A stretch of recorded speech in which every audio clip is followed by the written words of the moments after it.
A resolution to a revolt over Minnesota Governor Walz's COVID executive order shutting down bars and restaurants is expected on this Thursday. On Wednesday evening, Jane Moss, the owner of the Boardwalk Bar and Grill in downtown East Grand Forks, opened her doors to customers in defiance of that order.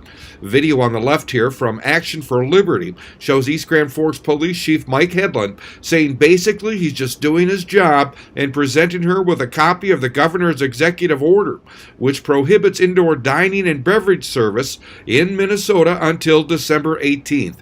Moss told us she basically had to open her doors for business or go broke. Here's more of what she had to say. I thought of all the repercussions. I know they're there. I've been working with Action for Liberty. They have been so supportive. I'm also standing on my constitutional rights. It is essential for a person to be able to work in their chosen profession and to earn a living. That's our legal right to do. And to try to take that away from me without a fight, yes, I know there's going to be repercussions, but I believe in our community as well, that they will support having us back open.